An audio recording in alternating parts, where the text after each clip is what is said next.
Pierre-Henri, bonsoir. Vous êtes Bonsoir. directeur général de France Terre d'Asile. Alors, c'est nouveau. À Paris, on voit désormais des groupes d'enfants. Ce sont des étrangers, des migrants, mais qui sont mineurs, qui ont quoi? Voilà, on voit quelques images floutées. Ils ont quoi? 15... Les plus jeunes ont 11 ans, je crois. Oui.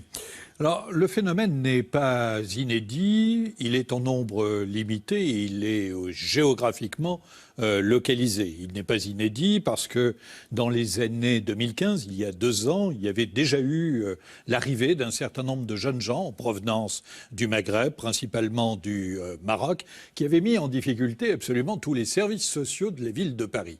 Aujourd'hui, le phénomène s'est rajeuni.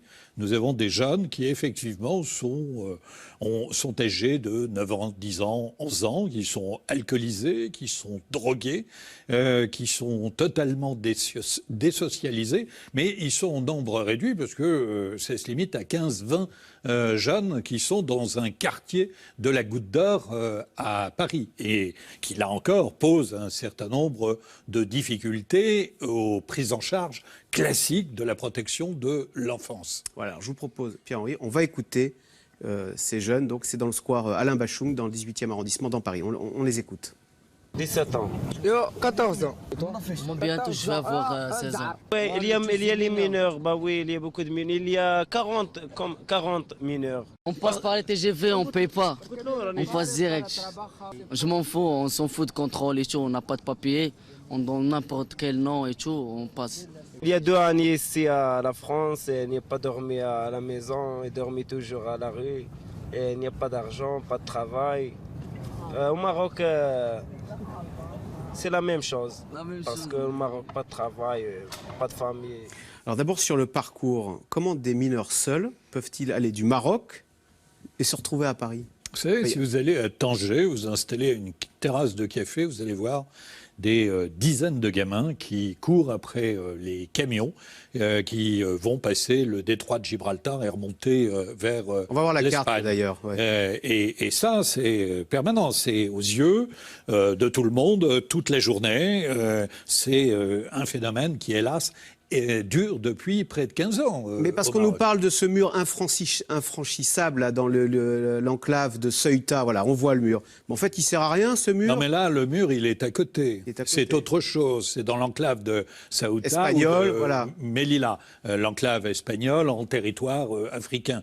Donc, non, là, il s'agit d'autre chose. Et encore une fois, il s'agit d'un phénomène extrêmement limité. Les images sont spectaculaires, les propos des jeunes le sont aussi, mais encore une fois, il s'agit de 20 jeunes qui mettent en difficulté les services sociaux. Pourquoi ils mettent en difficulté? Voilà. Parce que, tout simplement, les réponses de prévention éducative classiques sont mises à mal. Ce sont des centres ouverts qui supposent la collaboration des jeunes. Là, ce n'est pas ça du tout. Ils sont déscolarisés, ils sont drogués. Drogués, alors comment ça?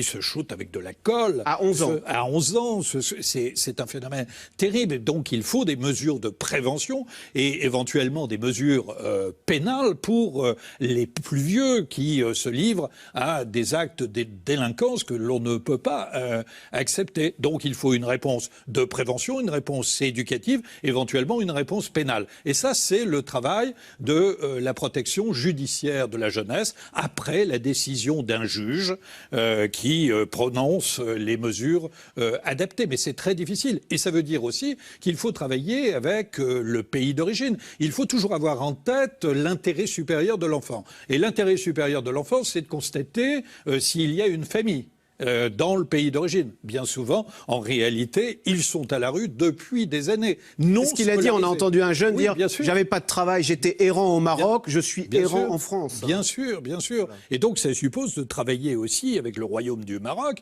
pour trouver... Qui accepte volontiers de collaborer, de dire bah, « Écoutez, retournez-moi ces petits-enfants ». Mais il ne s'agit pas simplement de les retourner, il s'agit de s'assurer de leur bonne prise en charge. C'est pour cela qu'il faut travailler avec eux aux mesures adaptées. Il faut travailler ici et il faut travailler là-bas sur un phénomène, encore une fois, qui est limité et qui n'a rien à voir. Il n'empêche que ces images, comme vous dites, on les véhicule, on les passe. Et puis on va écouter les gens qui habitent là. Écoutez, on est en plein Paris. On va écouter un restaurateur qui témoigne, qui nous dit ce qu'il voit malheureusement, ça l'attriste, mais il y a aussi des nuisances. On écoute. Mais bien sûr. Ils ont tous plus ou moins des couteaux, des lames sur eux. Ils se battent tout le temps entre eux, toute la journée. Voilà, on a constaté pas mal de choses comme ça. Ils forcent les portes des immeubles pour essayer de dormir. Ils sont quand même très turbulents. Mais alors, qu'est-ce qu'on peut faire? Parce que pour les gens qui habitent là, c'est pas parce que ce sont des victimes qu'il faut se dire j'accepte ce Mais spectacle. c'est bien pour cela que je dis qu'il faut à la fois une réponse de police, c'est-à-dire d'ordre, tout simplement, pour éviter que les dégradations se passent. Mais une fois que vous avez emmené ces jeunes gens au dépôt, que doit-il se passer? Eh bien, c'est là où le juge, évidemment, doit intervenir et prendre les mesures appropriées, en centre éducatif renforcé, en centre éducatif fermé. Et puis, il faut prévenir. Prévenir, ça veut dire aussi lutter contre les réseaux de passeurs, parce qu'ils ne sont tout de même pas arrivés à la Goutte d'Or à Paris. Il y a des adultes derrière? Mais bien évidemment qu'il y a des adultes. Vous n'imaginez pas que ces gamins, certes, ils disent on a pris le TGV sans comme payer, ça, ouais. et puis, comme ça, au hasard, ils ont débarqué à la Goutte d'Or. Non, il faut être d'une sévérité exemplaire avec ceux qui se livrent au trafic. Quel est l'intérêt des adultes à faire venir ces enfants errants du Maroc à la Goutte d'Or? Mais ces enfants, il y a des trafics derrière? Mais ces enfants représentent des revenus potentiels autour de l'organisation de la délinquance, et il faut véritablement punir et traquer ces faire du réseaux. pickpocket dans le métro, Faire du comme ça. Mais oui, ça peut arriver. Mais encore une fois, n'exagérons rien. Ce phénomène, Non, il on existe. n'exagère pas, mais quand on se promène dans Paris, on s'est habitué maintenant à voir des enfants mendier dans la capitale. Pardonnez-moi, mais c'est une chose qu'on ne voyait pas il y a 15 Bien ans. sûr. Hier, il y avait dans le JDD, dans le journal du dimanche, un article qui racontait comment on enlevait des jeunes filles au Nigeria. On va voir l'article du JDD, et comment elles se retrouvaient à faire le trottoir sur le Parisien. Alors, est-ce que après, il faut comprendre qu'ensuite les gens se disent mais refermons les frontières, car ça nous évitera ce spectacle de la misère qui s'invite en bas de chez nous désormais. Oui, non, il faut travailler ensemble, pays européens et pays sources, pour contenir ces flux, pour les prévenir. Aujourd'hui, vous parlez de la prostitution sur des jeunes filles qui arrivent en Europe. 12, 13, 14 ans. Oui, elles arrivent par où? Elles arrivent par la voie de la Méditerranée centrale, c'est-à-dire par la Libye. Elles débarquent en Italie et elles remontent à l'aide des réseaux dans toute l'Europe. C'est cela qu'il faut prévenir. Et ces réseaux ont toujours eu l'emprise sur ces pauvres filles, même quand elles sont à Paris. Mais évidemment, parce qu'ils ils exercent une pression sur la famille restée si tu ne te prostitues pas, ta famille au Nigeria va... Évidemment, et puis ils les tiennent par différents moyens. Donc cela, c'est une priorité absolue. Pour autant, il y a une migration légale, une migration régulée avec laquelle nous vivons. On n'a pas à être pour ou contre l'immigration. Nous sommes avec.